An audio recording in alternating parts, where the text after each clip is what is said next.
get to the money. Gotta get to the money. Early morning, so you know that I'm on it. So you know that I'm on it. Gotta make sure that my family straight. Gotta make sure that my kids and me. Gotta make sure that. Welcome to another episode of Drinking After Dark, a podcast where we discuss random topics while having a few drinks. I'm your host, Darius, and as always, drink responsibly. And y'all make sure y'all follow Drinking After Dark podcast on Facebook, Instagram, and TikTok. Make sure you hit that thumbs up and subscribe to Drinking After Dark podcast YouTube channel. Tonight, man, I'm not drinking on anything tonight. I'm just drinking on some Kool-Aid tonight. Um, but y'all know what I usually drink. I usually drink that Crown Vanilla mixed with Dr. Pepper cream soda, or just Dr. Pepper, or even root beer. But if y'all have any suggestions, man, please leave a comment. Let me know what I should try next, man, and I'll give it a try, and I'll let y'all know how I feel about it. Before we get started, I just want to say my thoughts and prayers to everyone who's been affected by the hurricane. Uh, these two hurricanes, Helene and Milton. So my thoughts and prayers are out to you guys. And also, too, listen, man, I know election season is here. Me, I'm not big on politics, but if you're registered to vote, man, please go out there and vote. Um, doesn't matter who you vote for. If you feel like who's the bet, whoever you feel like is the better candidate on your local, state, uh, federal elections, man, just go out there and vote, man. Voice your opinion. So, use your power to vote. Use your voice to vote. All right. I'm not here. Uh I don't really tell anybody who they should vote for. I know some people do, not me. I just say, listen, that's your right. Go out there and vote, man. So vote. If you have a chance to vote early and you pretty much already have an idea, go do it. Because I can tell you from my experiences of voting, I'd rather go do it early. Because if you try to do it on election day, you're gonna be in those lines for hours, and who want to do that on election day? So just go ahead. You already have an idea. You already know who you're gonna vote for. You got early voting. I know in Tennessee, we about to start early voting. So if y'all know who y'all gonna vote for, go vote, man. Just go on, get it over with early. Avoid those long lines, and I'm gonna tell you, man, it it really saves you. For my like I said, my experience with the first time I ever voted was 2008. I was 20 years old. It was a the president. Well, that's when who was it? Uh, President Obama, then Senator, and John McCain, Senator McCain. They 2008 race. I remember election day when I voted on election day. I was in that line for a very, very long time, and I did not like it. So from that point forward, knew if I'm gonna vote early, get it over with. You pretty much already had your mind made up. Well, I had my mind made up. But if you had your mind made up who you're gonna vote for, just go ahead and get it out the way. Avoid the long lines because do you really want to stay in those lines for a long? Just go ahead and vote early. If you have a chance, if it's your day off, just go do it. Uh, all right. So, there's some, excuse me, something I want to talk about this evening, and y'all know I'm really into sports, but we got to talk about the New York Jets, the firing of Robert Saleh, who was the head coach of the New York Jets. Finished his tenure there with a 20-36 record.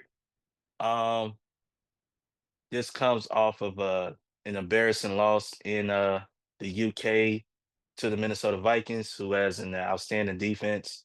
Um, the Broncos have an outstanding defense, but they fired him because of their offense. Okay, I felt like feel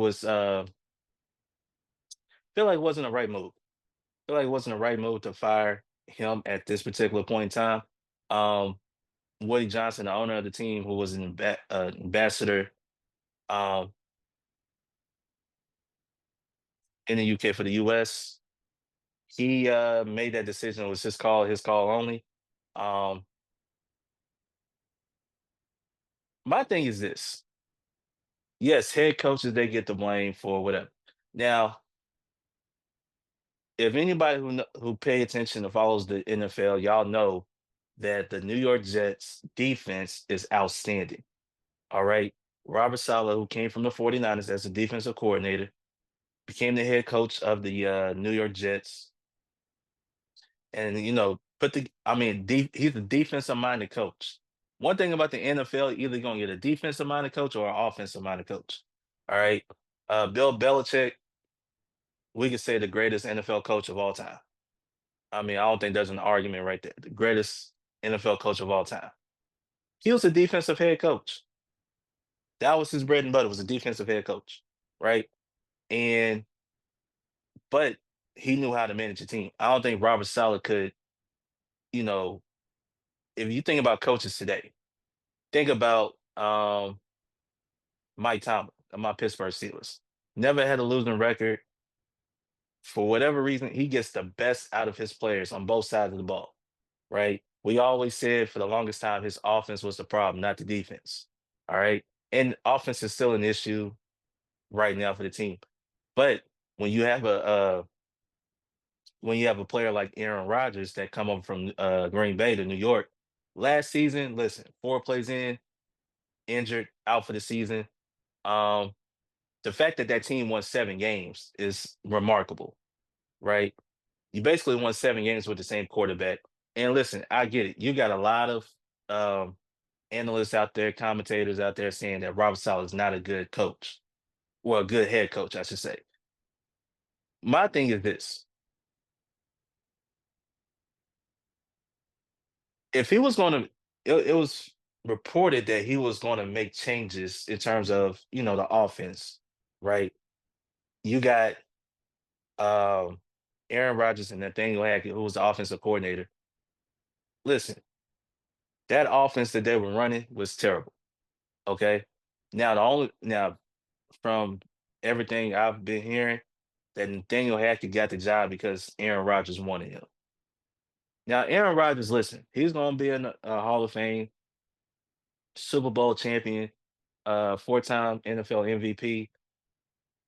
But I think the ownership front office gave him too much power because if Robert Saleh was going to make a change in terms of offensive coordinator who's going to call the plays or whatever like that, and you fired him on a Tuesday, by the way, you didn't fire him on a Monday. You knew you was going to fire him since last year. You fired him on a Tuesday when he didn't even know it was coming, right? You did that because you're trying to save the season. Now let's just be honest about something. The division that the Jets are in is probably the weakest division of all of football. Okay. They going to play against the Bills with a chance of being in first place. And you fired this guy. Now maybe he lost the locker room. Yes. The whole players accountable, probably not. What you got to have as a head coach, okay? Um, but I think a lot of it, and I know Aaron Rodgers did his interview and everything like that, but I still believe that a lot of it has to do with Aaron Rodgers. Because if you have a guy like Aaron Rodgers at that age, he's 40 years old, he's one of the greatest quarterbacks to ever play our game. Ain't no denying that. Um, this is probably the last year you're gonna get out of Aaron Rodgers. And the fact that he has performed so poorly, you want to blame the head coach? I think the blame should have been on the offensive coordinator and the quarterback because you got to remember the quarterback is making those decisions. He's the one throwing those picks. When you have a team, when your team gives up 97 yards to an opponent and you still lose, that's the offense. The defense has been playing. They've been playing great on that side of the ball. Your offense has been terrible. Your receiving core can't get open. You don't have a running game. Your quarterback throwing picks, and yet the head coach who probably wanted to make a decision in terms of play calling or who's going to call the plays or whatever, or let go of the offensive coordinator, And then what makes it worse is that after you fire the head coach, the interim coach, who was the defensive coordinator, gonna take his place. Then you remove the play calling duties from your OC, your offensive coordinator. So you're doing all these things after the fact when you could have just said, "Listen, we got it. We this is the problem with the offense. All right, here's the problem with the offense. We need a change on that side of the ball." To me, that's what it is. And when people say he's not a good head coach or whatever, I will always say this: a quarterback makes all the difference in the world. Okay, a quarterback makes all the difference in the world. And no disrespect to Zach Wilson and everything, but Zach Wilson's not Aaron Rodgers. He's not. Okay. I don't think Aaron Rodgers is even Aaron Rodgers now. I don't think he is. Do I put a lot of blame? Yes, because he's the quarterback. Your poor play got this man fired. The defense didn't get this man fired. And I think what it is that a player, players been talking about accountability and everything like that. Yes, you got to hold everybody accountable. As a head coach, you got to hold everybody accountable. That includes future first ballot Hall of Famer Aaron Rodgers. Okay. You don't have a receiving core that is worth anything right now. Okay. Your running game is non existent. Your passing game is terrible. So the change, I mean, listen, the offense was outdated. Just because Aaron Rodgers loves his system, that's his guy. Listen, when it comes to offenses, you got to evolve because this is the NFL, man. They're gonna figure it out really quick. And I think that because you got people who are stuck in their ways, it's costing their team. Now, luckily for them, they're in a weak division. So they could still, save their season. But now it's like, okay. Now, for anybody who thought Jets was going Super Bowl, I mean, talent wise, you look at their talent, I get it.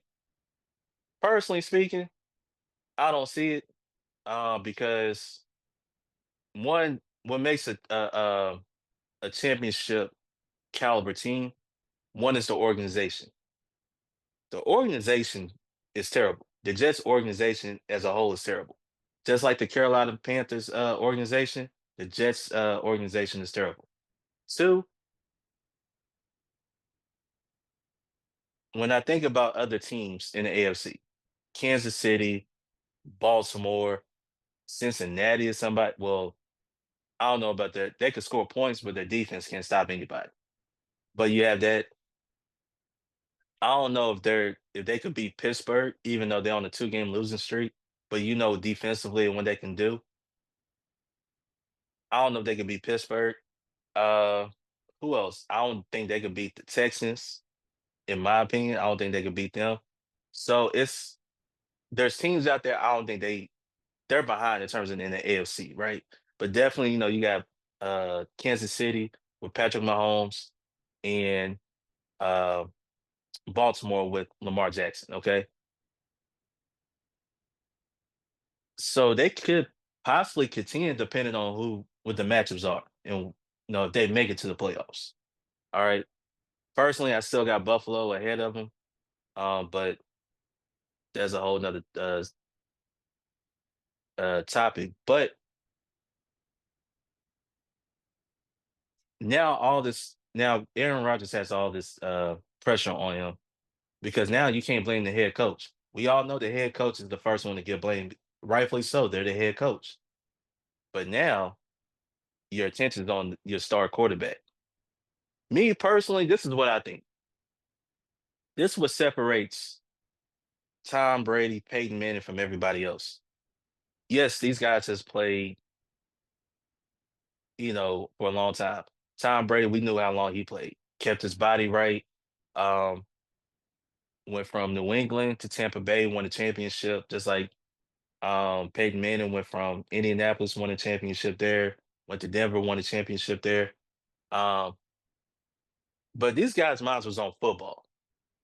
And this is something I don't think anybody talked about. I'm gonna talk about it. I don't think Aaron Rodgers is fully invested in the football now. Because think about it, he was hosting Jeopardy. He's trying to be in Hollywood now. Yeah, California kid. He trying to be in Hollywood. He want to host game shows and do this and do that. I don't think his mind is really on football, right? So therefore, what are you gonna do next? Aaron Rodgers possibly could retire after the season. As long as Patrick Mahomes is in the AFC, as long as Lamar Jackson's in the AFC, ain't no way Aaron Rodgers is going to beat these two. No, I don't see it happening. Okay. So for me, even though the firing makes sense, the timing doesn't. You could have waited to the after the season. Like, you know what? Let's see how this thing goes. Because let's just be honest. When you look at the games that they played, they could have easily been 4-1. Easily be 4-1. But they're not. Okay. The best thing about them right now, they're in a weak division. Um, do I believe Robert Saleh could become a great head coach? Yes. I mean, Bill Belichick, his first run with the Cleveland Browns wasn't good. His first run as a head coach wasn't good. But guess what? When you got that second opportunity, turn things around. All right. So I just think that do they have an opportunity to make noise? Yes, it's still early in the season. You're in a weak division, everything. But now the pressure's on Aaron Rodgers because there's no one else to blame. There is no one else to blame. So therefore, it's all on you. All right. Another quarterback I want to talk about is Deshaun Watson. Deshaun Watson, y'all know, quarterback for the Cleveland Browns. Um, Obviously, what he did in Houston. As a Texan man, he was dynamic. I mean, listen, you could say he was top five best quarterbacks in the league in Houston. Obviously, the off the field stuff, people want to talk about it. We get it, but I just want to stick on the field. On the field, once he got to Cleveland, it ain't been right for him. Now he's the only player was in the league with a fully guaranteed contract. It was like 230 some $1 million, fully guaranteed. And guess what? Now that's the worst investment in the NFL.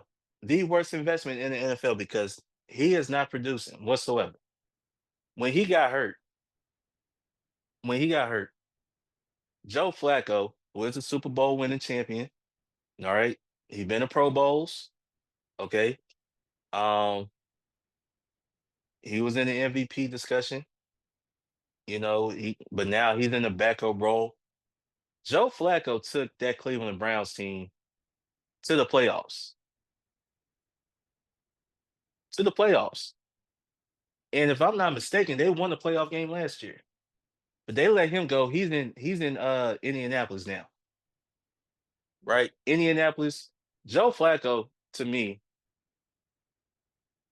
when you think about a professional who's always ready to come in, command an offense, read defenses, he's the guy.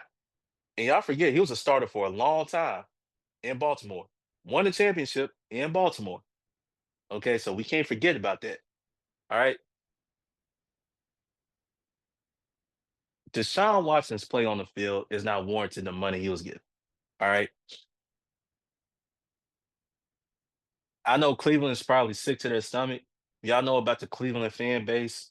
They're one of the best fan bases in all of sports. You talking about their baseball team, you talking about their football team, you talking about the basketball team. You know, they're one of the best fan bases in all of sports. Okay. And now they're suffering because they have a quarterback. Talent wise, I mean, great talent, but in terms of the talent and the production's not there. His production's not warranted the money that he's receiving. right? So now it's kind of like, what are you gonna do? I mean, you gotta play him, or you gotta find a way to make him succeed, right? And unfortunately, are they forced to stick with him because they're paying all this money to him?